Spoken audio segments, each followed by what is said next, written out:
मुझे भी जरा पता चले।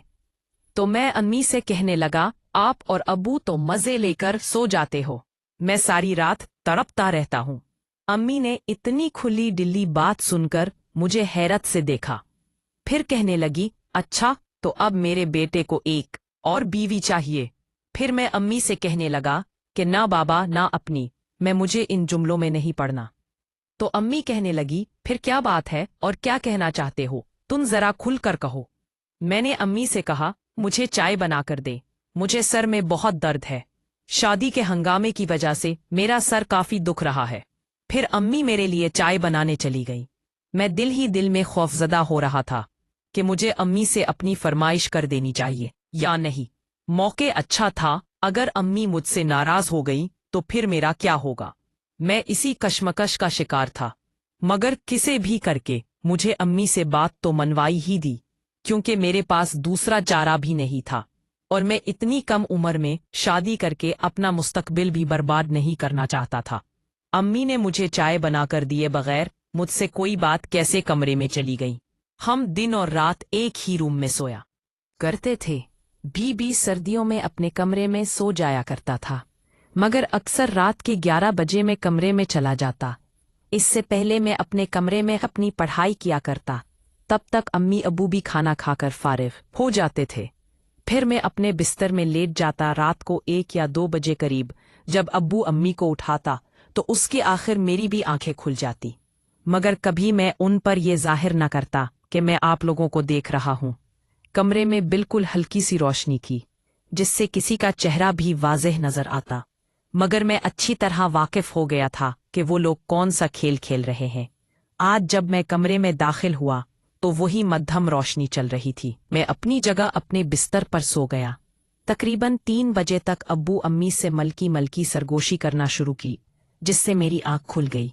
अब मैं उन दोनों को मबल से आंखें बाहर निकाल कर देखने लगा।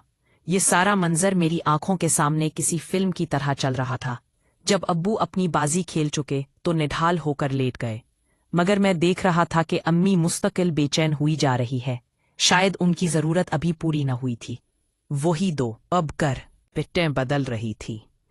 मेरा जी चाह रहा था कि अभी उठकर उनके साथ ही लग जाऊं, मगर अब्बू के होते हुए ये सब मुमकिन नहीं था। यहां मैं तड़पता हुआ लेट गया, वहां पर अम्मी, फिर ना जाने रात के किस पहर मेरी आंख लग गई और मैं सो गया। अगली सुबह मेरी आंख कुछ देर से खुली। अगले दिन इतवार का दिन था, इसलिए अम्मी ने मुझे और अब्बू दोनों को ना उठाया था। 10 बजे नाश्ता तैयार करके हम दोनों को उठाने आई।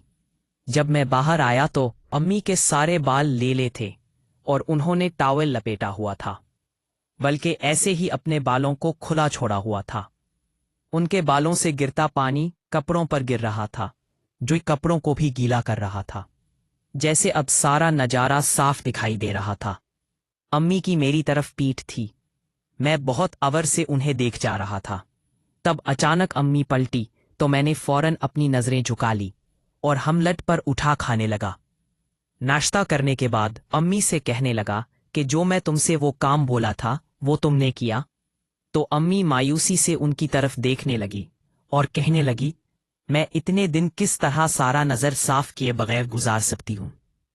फिर भी मैं उनसे पूछने लगा, अम्मी अब्बू कहाँ जा रहे हैं? तो अम्मी ने बताया कि तुम्हारे अब्बू लाहौर जा रहे हैं ऑफिस के कुछ जरूरी काम से 1 हफ्ते के लिए, फिर अगले त्योहार को ही वापस आना है। तो मैं खामोश हो गया। अम्मी ने अब्बू का बैग तैयार किया। कपड़े उन्होंने पहले ही इस्त्री कर दिए थे, जरूरत का सामान भी उनके बैग में डाल दिया था। तब अब्बू ने मुझे कहा कि मुझे स्टेशन तक छोड़कर आओ। मैं खुशी खुशी उठा और दिल ही दिल में सोचने लगा कि अब मेरी बारी आ ही गई जिसका मुझे इंतजार था। अब वो वक्त मैं अपनी आंखों के सामने देख रहा था। अम्मी काफी अफसुर्दा थीं, क्योंकि मैं अम्मी एक रात भी अब्बू के बगैर ना गुजार सकती थी। फिर मैं अब्बू को छोड़कर वापस आ गया तो अम्मी घर की सफाई सुथराई में मशगूल थीं। मैं अम्मी के करीब आकर बैठ गया और कहने लगा, अम्मी आप मायूस ना हो, मैं हूं ना। तो अम्मी कहने लगी, हाँ तुम तो हो, मगर तुम्हारे बाप की जगह कौन ले सकता है?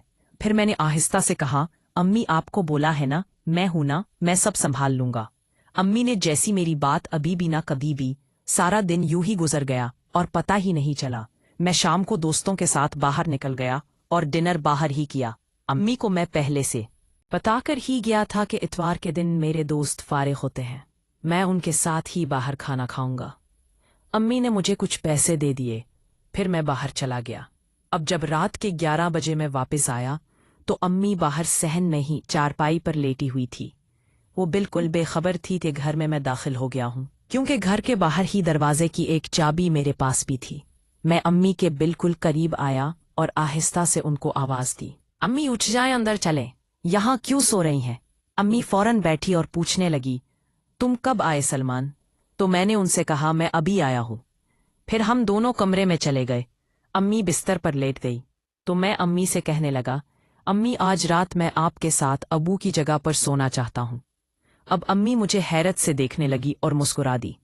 پھر میں نے امی سے صاف صاف کہہ دیا، امی میں رات آپ دونوں کو سب کچھ کرتے ہوئے دیکھتا ہوں، میرے وجود میں عجیب سی بے چینی ہے۔ میں اس